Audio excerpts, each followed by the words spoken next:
اللهم صل وسلم وبارك وسلم. الحمد لله وكفى وسلام على عباده الذين اصطفى أما بعد فأعوذ بالله من الشيطان الرجيم.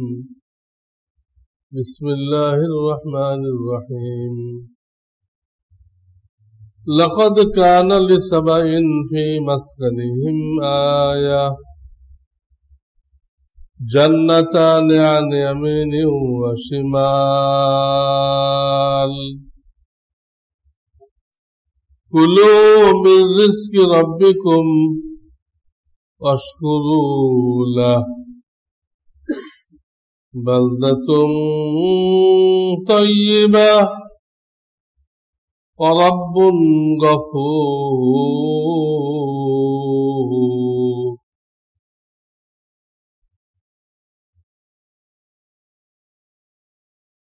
وقال تعالى لئن شكرتم لأزيدنكم ولئن كفرتم إن عذابي لشديد. وقال النبي صلى الله عليه وسلم الطاعم الشاكر بمنزلة الصائم الصابر أو كما قال عليه الصلاة والسلام.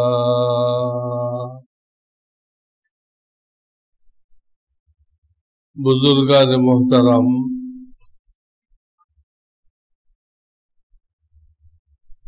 আমাদের বিশ্বাস রাখতে হবে যে আমার আল্লাহ তিনি সবকিছু করার ক্ষমতা রাখেন। ইন্নাল্লাহা আলা কুল্লি শাইইন কাদির, সবকিছু তার ক্ষমতার ভিতরে, সাধ্যের বাইরে কিছুই নেই। এই মৌলিক কথাটা বিশ্বাস করতে হবে।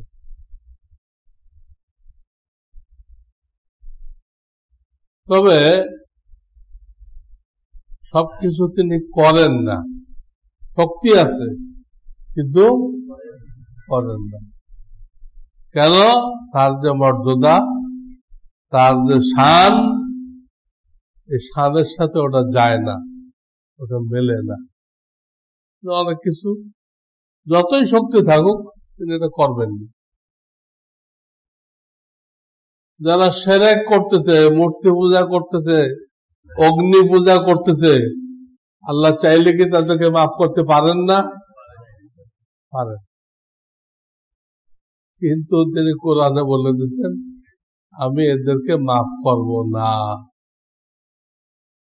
পারেন তো, কিন্তু করবেন না, এটাও বলে দিচ্ছেন।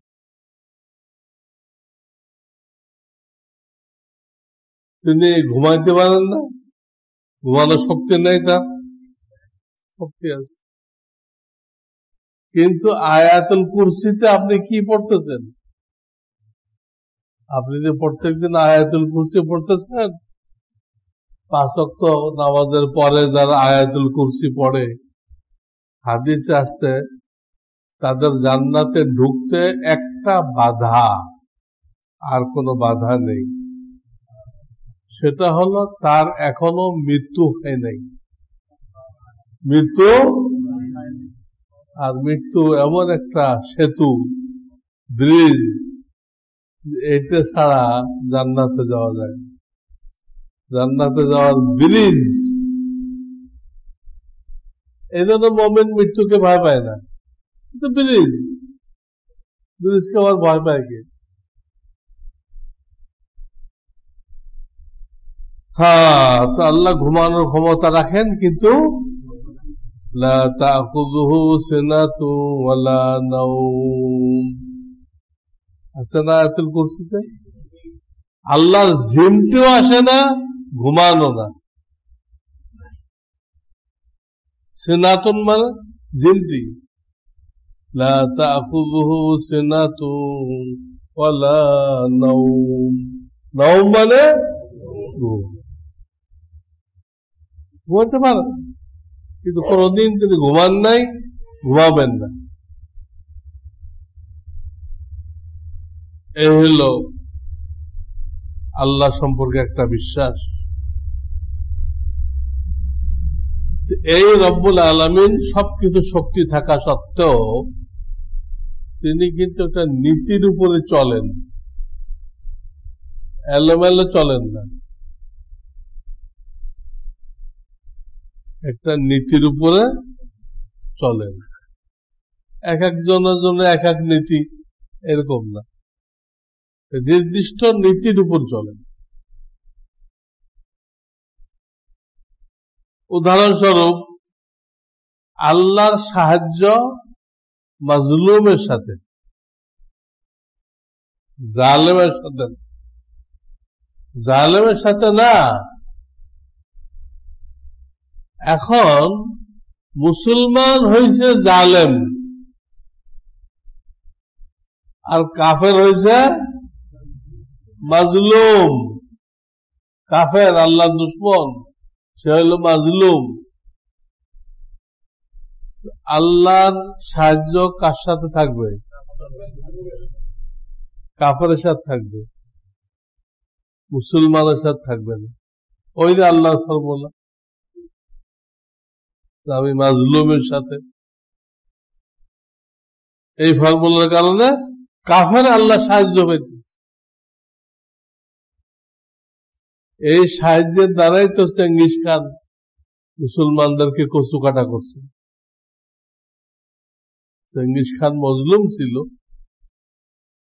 সাহায্য চাইও সাহায্য পায় নাই। তখন পাহাড়ে উঠে দোয়া করছিল, হে মুসলমানদের খোদা। নিজের খোদারা ডাকে নাই, না আমার খোদা তো ভুয়া। এখন আমাদের পার্শ্ববর্তী এলাকার লোকেরা মুসলমানদেরকে বলতে, ভাই একটু তোমাদের খোদার কাছে বলো, তোমাদের খোদার কাছে বলো আল্লাহ আমাদেরকে করোনা থেকে রক্ষা করে। তোমার খোদা নেই, তার কাছে বলো। জানে আমার গুলো গোবর, খড়কোটা, এগুলো বট গাছ, এগুলো কলা গাছ, কোন লাভ নেই, ফালতু আমি এগুলোর পূজা করছি। তো বলতেছিলাম যে তার প্রত্যেকটা ব্যাপারে নীতি আছে, ফর্মুলা আছে, তিনি সেই নীতি অনুযায়ী চলেন। আল্লাহর উপরে কেউ কিছু ওয়াজিব করতে পারে না, বাধ্যতামূলক করতে পারে না। তবে তিনি নিজের উপরে কি করেন? অনেক কিছু বাধ্যতামূলক করেন নিজের উপরে। ওয়াকানা ওয়াদান আলাইনা হাক্কুল মুমিনি নাসরুল মুমিনিন। আমি নিজের উপরে লাজেম করে নিয়েছি, বাধ্যতামূলক করে নিয়েছি, কি মুমিনদেরকে সাহায্য করা। এখানে শর্ত আছে, ওই মুমিন জালেম না হইতে হবে। জালেম হলে এই আয়াত তার জন্য খাটবে না। তো এই রব্বুল আলামিনের ফর্মুলা হলো লাইন শাকারতুম লাযীদান্নাকুম ওয়া লাইন কাফারতুম ইন্না আযাবি লাশাদীদ। আমার কৃতজ্ঞতা প্রকাশ করো, আমার নিয়ামত পেয়ে আমার পথে চলো, তো তোমার জন্য নিয়ামত বাড়তে থাকবে, তোমার জন্য সুখ শান্তি আমি দিতে থাকব। আর যদি আমার নিয়ামত পেয়ে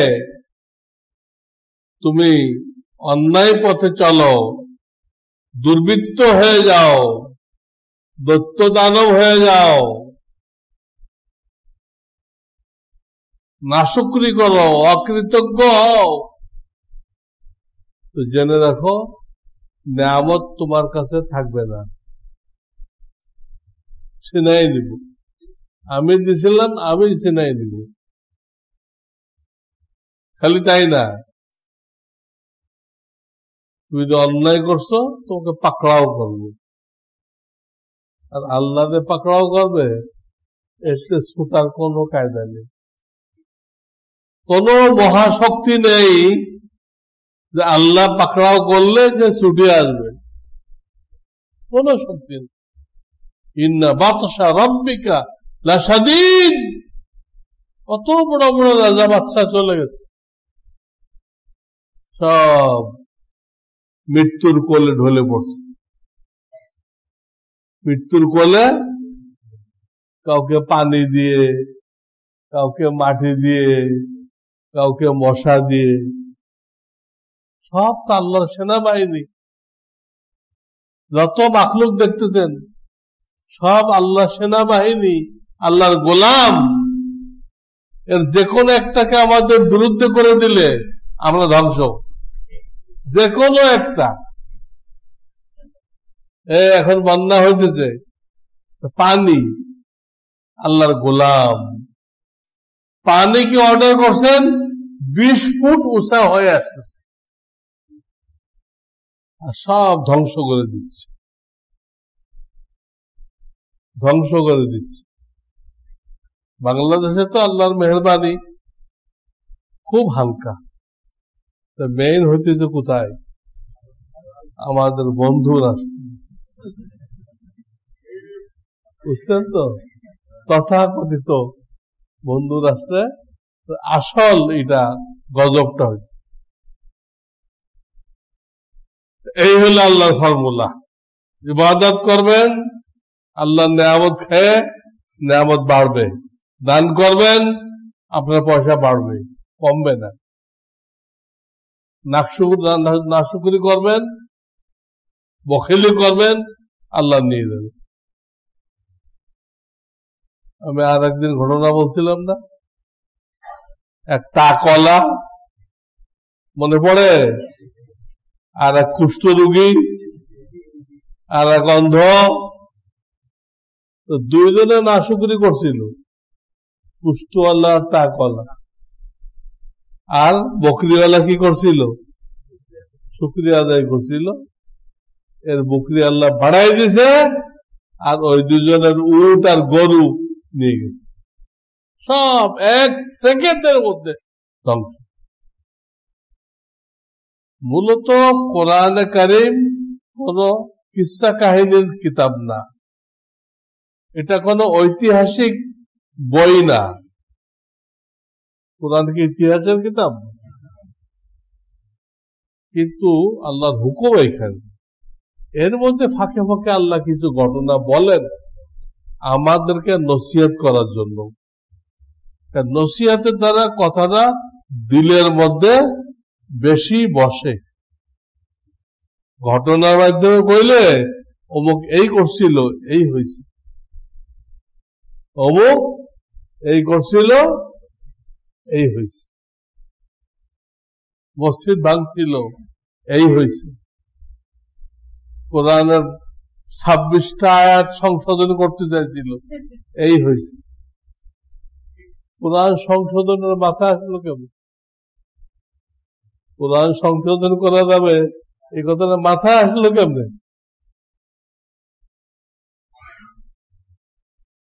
এগুলো মানুষ না, আমার জানোয়ার, ইনসান না, এগুলো দোপায়া জানোয়ার।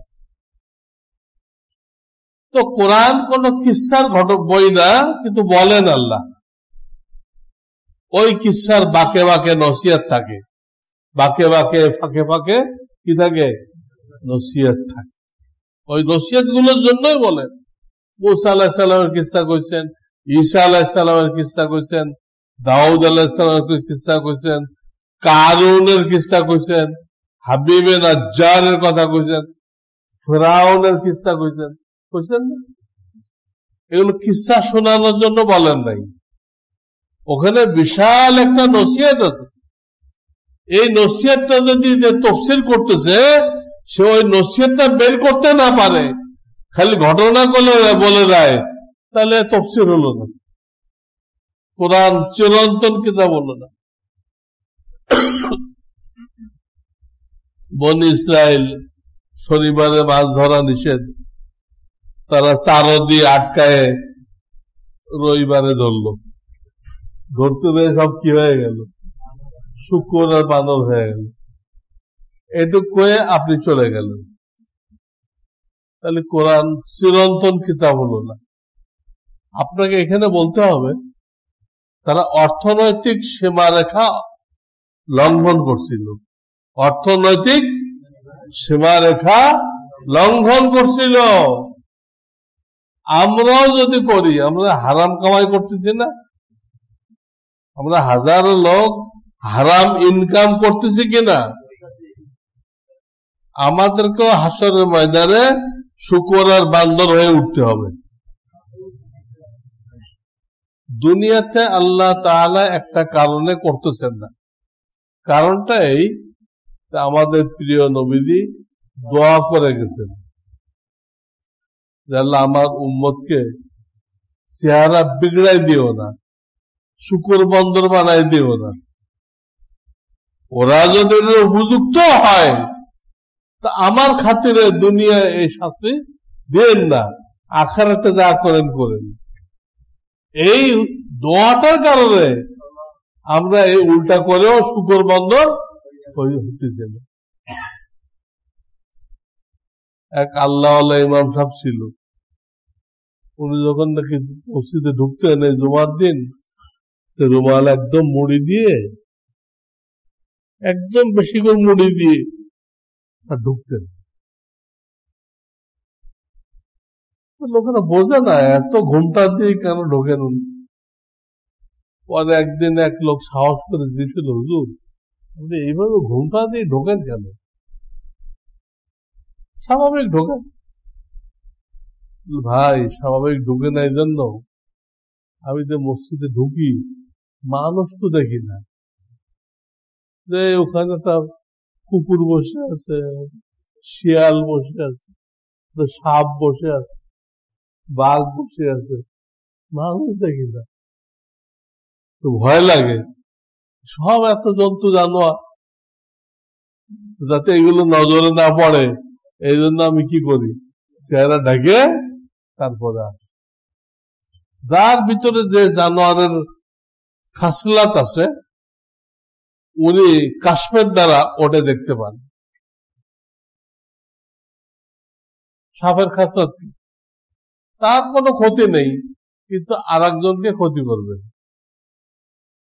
তার কোনো লাভ নেই, কিন্তু আর একজনকে, এই স্বভাবের মানুষ পাবেন না,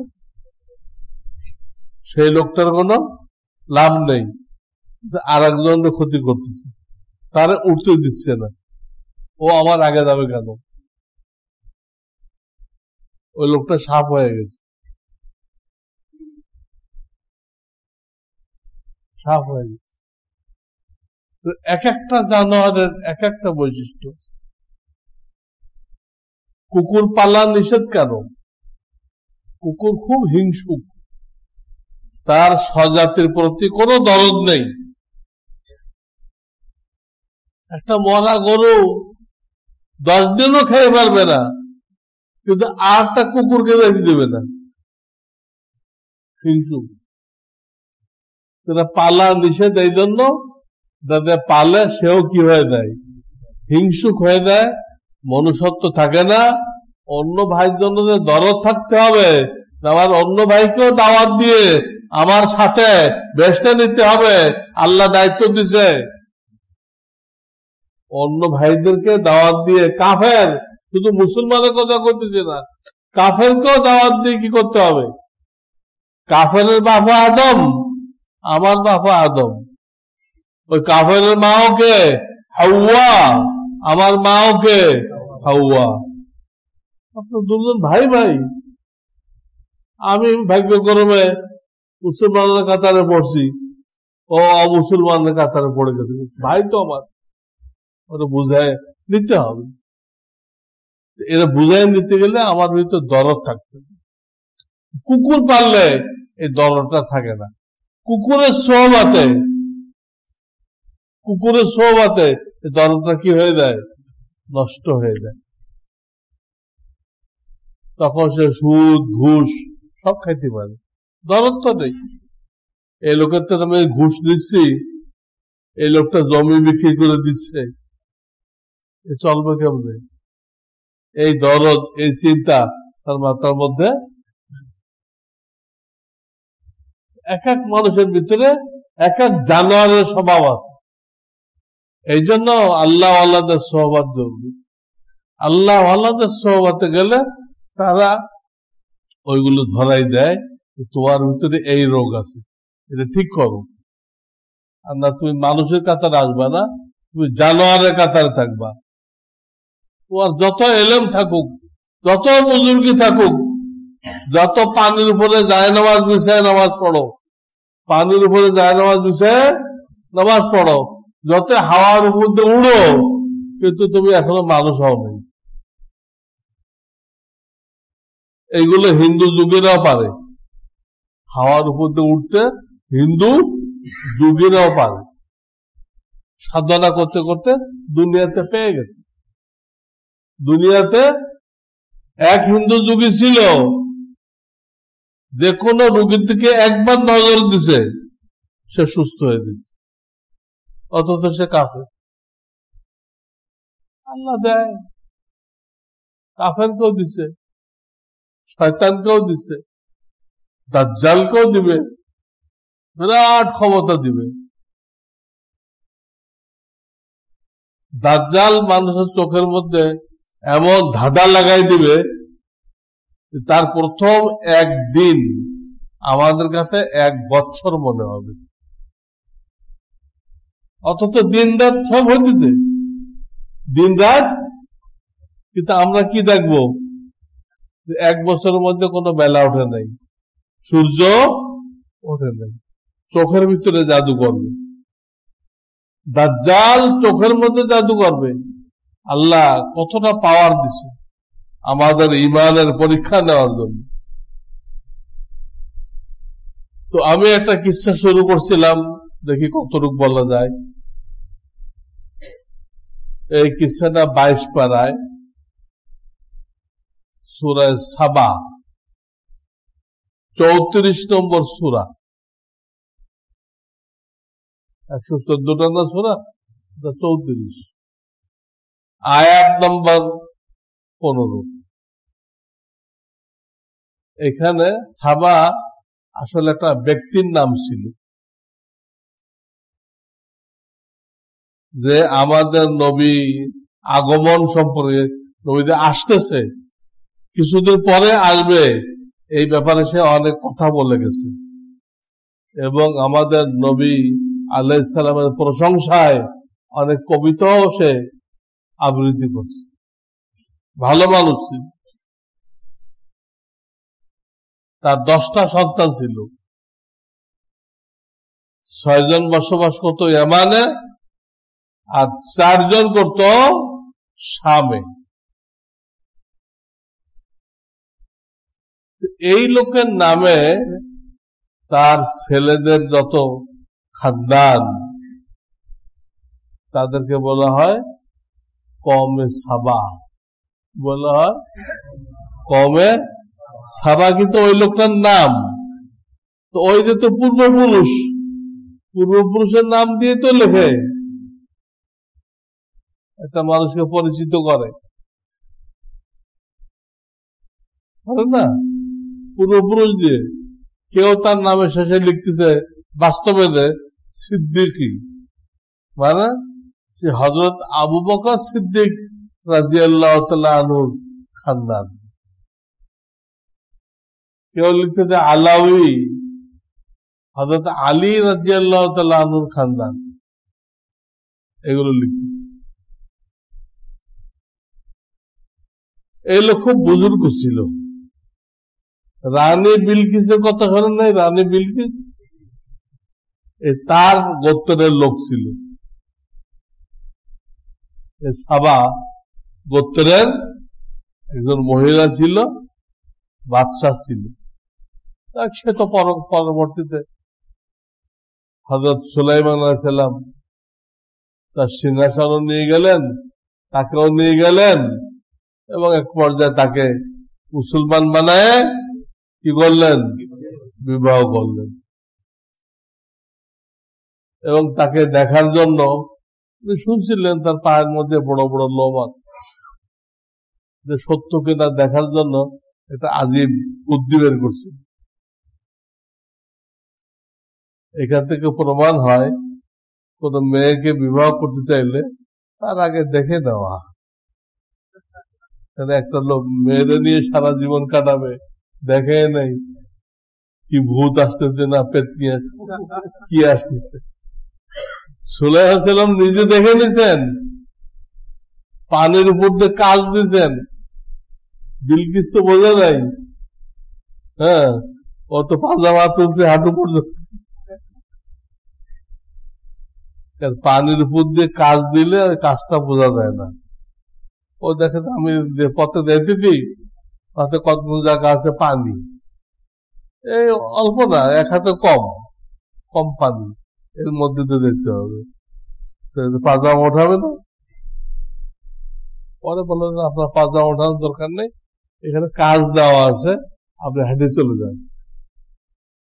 দেখেন প্রযুক্তি ওই জমানার লোকেরা অনেক জানতো, আমরা যদি জানি তা।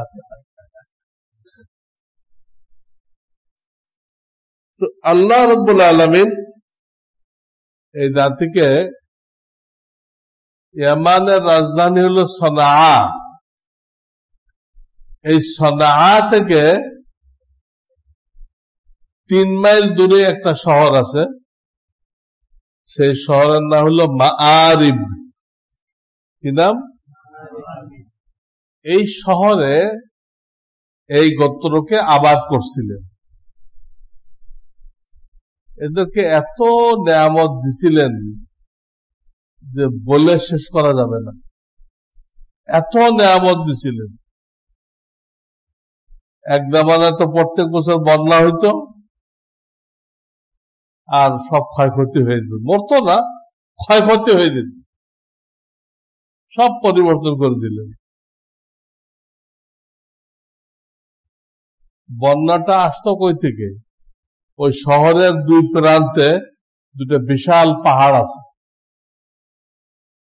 বৃষ্টি হলে ওই পাহাড়ের পানি যে নামতো, এতে শহর প্লাবিত হয়ে যেত। শহর কি হইতো? প্লাবিত হয়ে যেত। আমাদের ঢাকা মাঝে মধ্যে প্লাবিত হয় না, এরকম প্লাবিত। পরে ওখানে যারা নেতা ছিল তারা বুদ্ধি পরামর্শ করে, বুদ্ধি তো আল্লাহ দিছে,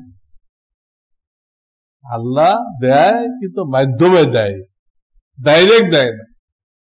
এটা আল্লাহর ফর্মুলা, ডাইরেক্ট দিবে না, ভায়া হয়ে দিবে, সে ভায়ার শুকরগুজারি করতে হবে। তা আল্লাহ তাদের মাথায় বুদ্ধি দিল কি, এই পাহাড়ের সকল দিক দিয়ে অনেক চওড়া করে ওয়াল তৈরি করো, উঁচা করে ওয়াল তৈরি করো, দুনো পাহাড়ে ওয়াল তৈরি করে এই ওয়ালের মধ্যে 3টা করে গেট রাখো। কয়টা? এটা নিচের দিকে, একটা মাঝখানে, আরটা একটু উপরে। তারপরে কি করো, প্রথমে উপরের গেটটা ছাড়ো, ওটা নেমে আসবে, পানি নেমে আসবে। বৃষ্টি হলে সব পানি কিন্তু এই ওয়ালের মধ্যে আটকা পড়তো, আর শহর প্লাবিত করতো না, সব পানি আটকা, চারিপাশে যে অল করছে, পানি আটকা, ওই উপরে যে গেট ওটাতে আসতো। ওরা 12টা খাল খনন করছিল। কয়টা? 12টা। এই খাল দিয়ে পুরা পানি তাদের যতদূর শস্য ক্ষেত ছিল, ফলের বাগান ছিল, সব জায়গায় পৌঁছে যেত সমান তালে।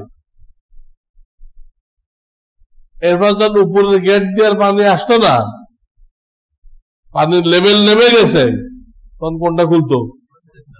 মধ্যটা খুলতো। দেখেন টেকনোলজি তারা বুঝতো কিনা। হ্যাঁ, সেচ ব্যবস্থা, সেচ এগ্রিকালচার তারা বুঝতো কিনা, মাঝেরটা খুলতো, তো ওই সমান তালে পানি আসতো, কোনো বন্যা হইতো না।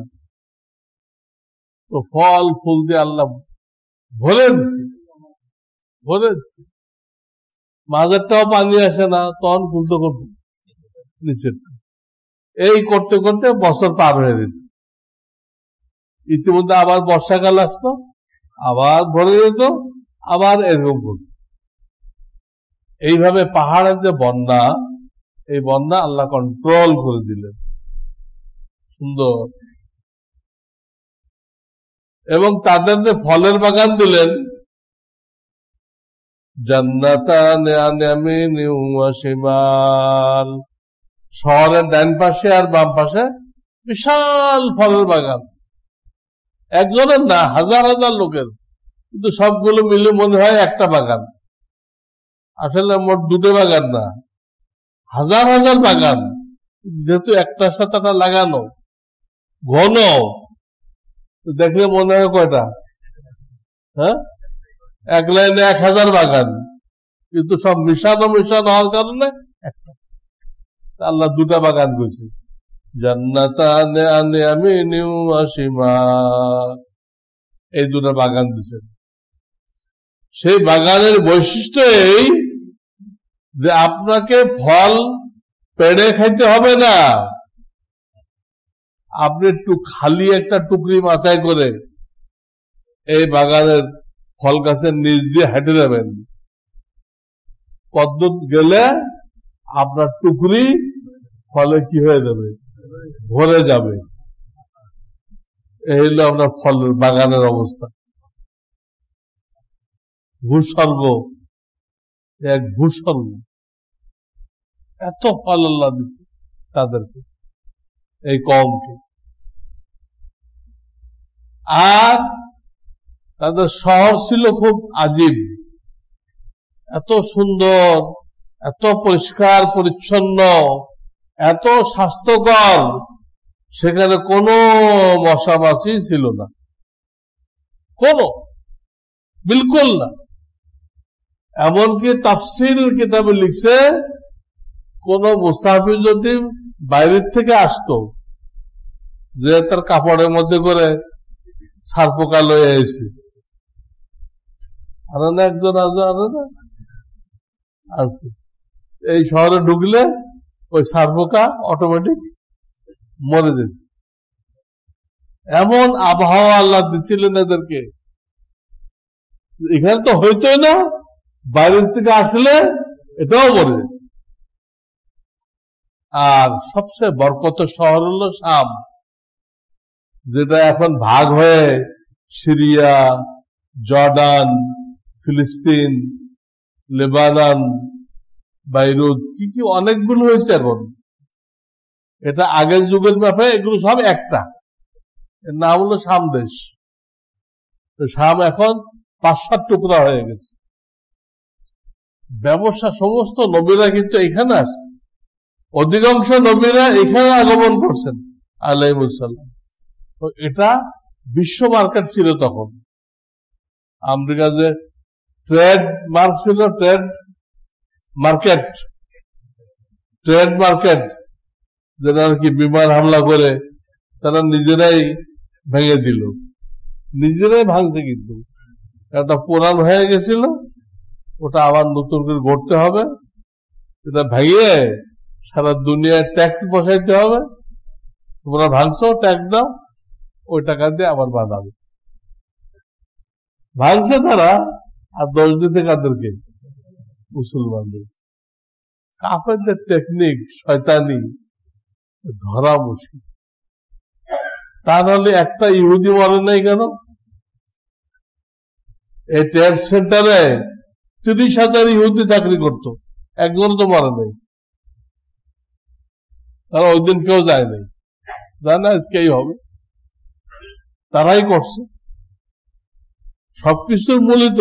দুনিয়াতে যত খারাপই হয়, সব খারাপের গোড়া হলো কারা? ইহুদিরা। এই জন্য হিটলার মারছিল কেন? 50 লক্ষ না কত, 60 লাখ মারছিল কেন? দেখেন, যেখানে গোলমাল হয় তালাশ করলে ইহুদি। আমি এদের নিয়ে আর কত মাথা নষ্ট করবো? যা ইহুদি পাও সব মেরে ফেলে। তখনও কিছু এদিক ওদিক ছিল, বিভিন্ন রাষ্ট্রে ছিল, সে পারলে ওগুলো ধরে আনতে পারত, কিন্তু এগুলো ধরে আনে নেই। কি জন্য? সেগুলো কিছু থাকুক। তাহলে আমি কেন এদেরকে মারছিলাম এটা পরবর্তী লোকেরা বুঝতে পারবে। এদের তো মানা জরুরি। সাপ যেরকম মানা জরুরি, সাপ কি করবেন? লালন পালন করবেন মরতে? এটা ঠিক সেরকম। পরবর্তী লোকেরা যাতে বুঝতে পারে তাই কিছু রেখে দিচ্ছে। এই তারা এখন সব শয়তানি করতেছে। এই ঘটনা। এই শাম দেশ হলো বরকতের দেশ। বারাকনা হাওলাহু লিনুরিয়াহু মিন আয়াতিনা। এই শাম দেশে ব্যবসা করার জন্য আল্লাহ তাদের জন্য রাস্তা করে দিয়েছিলেন।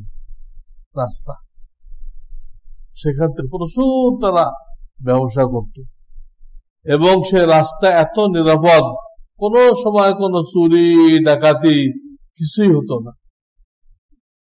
এত লম্বা রাস্তা, কিন্তু কোন চুরি ডাকাতি নেই। সিরু ফিহা লায়ালিয়া ওয়া আইয়ামান আমিনিন। দিনে রাতে যখন যাও নিরাপদে চলো, কোনো ভয়ভীতি নেই। ওই রাস্তার আর একটা ফজিলত ছিল যে একটু পরপরই আবাদি ছিল, আবাদি একদম রাস্তার সাথে। কোরআন জাহেরা, জাহেরা মানে লাগানো, মুত্তাসিলা আবাদি ছিল। আপনার কি দরকার ওখানে নিতে পারেন। একটু কত গেলেই, কয়েক কিলোমিটার গেলেই একটা বসতি। কিন্তু এই জাতি আজীব জাতি, এদের কাছে এত ঘন ঘন বসতি ভালো লাগলো না। এরা আল্লাহর কাছে দোয়া করলো, বা তাদের মধ্যে ভগবান ছিল তার কাছে দোয়া করলো, রব্বানা বাদদিল্লা, আল্লাহ আমাদের এই রাস্তাকে পরিবর্তন করে দাও। রাস্তা হবে অনেক লম্বা, সফর একটা মজা বোঝা যাবে। একসাথে যদি 500 কিলোমিটার যাওয়া যায়, তারপর থামলাম চা খাওয়ার জন্য, মজা হয়ে গেল। 5 কিলোমিটার পর্যায়ে থামলাম, কিসের মজা? তাই তারা দোয়া করলো, রব্বানা বাঈদ বাইনা আসফারিনা, আমাদের সফরের ভিতরে দূরত্ব বাড়ায় দাও। যেরকম বাগবাগান সেরকম তাদের শহর, সেরকম তাদের নিরাপদ রাস্তা এবং ব্যবসা বাণিজ্যের সুযোগ। সব দিক দিয়ে আল্লাহ নেয়ামত ঢেলে দিছে। এই কওমকে হেদায়েত করার জন্য, পুরোটা সম্ভবপর হবে না, ইশারা দিয়ে রাখছি, হেদায়েত করার জন্য 13 জন নবী পাঠিয়েছিলেন। কয়জন? তারা ওদেরকে দাওয়াত দিছে, তোমরা এক খোদার পূজা করো, খবরদার, আর ধ্বংস হয়ে দেবে। তারা এই দাওয়াত দিয়ে গেছে। অল্প কিছু লোক মানছে, সামনের আয়াতে ইল্লা কলিলাম মিনহুম, অল্প কিছু লোক মানছে দাওয়াত, হাতে গোনা কয়েকজন মানছে। আর কিছু ভণ্ড ছিল, তারাও দাওয়াত দিত। তারা দাওয়াত দিত তোমরা সূর্যকে সেজদা করো, সূর্য তোমাদের খোদা, ডেইলি টাইম মতো ওকে সেজদা করো, তোমাদের কোনো সমস্যা থাকবে না। সূর্যকে সেজদা করো। তো ওই গোত্রের অধিকাংশ লোক সেটাকেই মেনে নিল, সেটাকেই মেনে নিল। নিয়ে ম্যাক্সিমাম লোক তারা সূর্যের পূজা করত। এই বিলকিস ওর কিস্সায় আসছে, সেও তো কি করত? সূর্যের পূজা করত। আর দু চারজন আল্লাহর ইবাদত করত, হাতে গড়া। এত নিয়ামত পাওয়ার পরে আল্লাহ তাদের কাছে নবী পাঠাইলেন তাদেরকে সৎপথ দেখানোর জন্য, জান্নাতের রাস্তা দেখানোর জন্য। কিন্তু নতিজা কি হলো, ফল কি হলো? তারা সৎপথ মানল? এক আয়াতে আছে, ওয়ালাউ বাসাতাল্লাহুর রিজকা লিইবাদিহি লাবাগাউ ফিল আরদ। আল্লাহ বলেন, আমি বান্দার জন্য রিজিক যখন বাড়ায় দেয় তখন সে আমার নাফরমানি শুরু করে দেয়। আমি বান্দার জন্য যখন নিয়ামত বাড়ায় দেই, আরো বেশি করে দিনের কাজ করার দরকার, সে উল্টা দেয়। না বিজানিবি ইযা নামনা আলাল ইনসান আরাদা ওয়া না বিজানিবি, আর একদিক চলে উল্টা, উল্টা দিক চলে। এরাও তাই করল। এরাও কি করলো? নবীদের কথা মানলো না। 13 জন নবী, তাদের কথা মানলো না। তারা মানলো হলো ওই যে ভণ্ড যারা ছিল, রিজবি ডিজবি যারা ছিল, আমাদের যুগে আছে না রিজবি, শিয়া, অমুক সমুক, কাদিয়ানি, এদের কথা তারা মানলো, মানে গুমরাহ হয়ে গেল। তখন আল্লাহ রাব্বুল আলামিন তাদের ধ্বংসের ফয়সালা করলেন। একটা লম্বা টাইম আল্লাহ দেয় তওবা করার জন্য, তওবার সুযোগ গুনাহগারকে একটা লম্বা টাইম দেয়। দেখি আমার বান্দা ফিরে আসে কিনা, দেখি ফিরে আসে কিনা, দেখার জন্য দেয়। ফিরে আসলে তো আল্লাহ খুব মহব্বত করেন, সাথে সাথে মাফ করে দেন, মহব্বত করেন। কিন্তু ফিরে না আসলে কোনোভাবে ফের নেওয়ালা না, বুঝছেন না? তসলিমা নাসরিন, তসলিমা নাসরিনের মতো। আল্লাহ হেদায়েত দিক ওকে। তো আযাবের সিদ্ধান্ত করলেন। এখন আযাবের পাঠটা আপনাদের বুঝতে হবে, আযাবটা কিভাবে আসলো। তারা যতই চেষ্টা করলো আল্লাহর আযাবের সাথে মোকাবেলা করলো, যে আল্লাহর আযাব থেকে বাঁচতে হবে, মোকাবেলা করা সম্ভব? করোনার মোকাবেলা করতেছে, বিভিন্ন রাষ্ট্র করোনার মোকাবেলা করতেছে, তো মোকাবেলা করে বাড়তেছে না কমতেছে?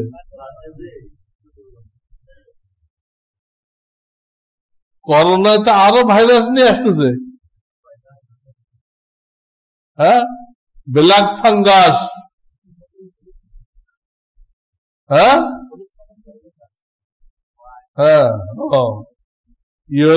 ইয়েলো ফাঙ্গাস, এগুলো একটা পর একটা আসতেছে। আপনি কি মোকাবেলা করবেন? এখন যে ইয়াস না কি হইতেছে, ইয়াস, জলোচ্ছ্বাস সব বিজ্ঞানীরা মিলে মোকাবিলা করুন না, দড়ি কাছে নিয়ে এটা থামাক। 20 ফুট উঁচা হয়ে পানি আসতেছে, কোন বিজ্ঞানী থামাবে? ওই বিজ্ঞানী খান্না শুদ্ধ গায়েব হয়ে যাবে। আল্লাহর সাথে মোকাবেলা, এরাও মোকাবেলা করতে চেষ্টা করছিল কিন্তু পারে নাই, আখের ধ্বংস হয়ে গেছে। তো সেই হিস্সা, ওই অংশটা আজকে আমার কাছে বলার টাইম নেই, আল্লাহ তৌফিক দিলে। ধ্বংস কিভাবে হলো ওই কিছু জানার দরকার। আমরা আল্লাহর গুনাহ থেকে, আল্লাহর নাফরমানি থেকে বেঁচে আসতে পারি, আমরাও ধ্বংসের মধ্যে না পড়ি, জানা দরকার। দোয়া করেন, আল্লাহ তৌফিক দিলে সামনের জুমায় এই ধ্বংসের কিচ্ছা বলা হবে। যে কোনো কিচ্ছা না, কোরআনে আল্লাহ নিজে বলতেছেন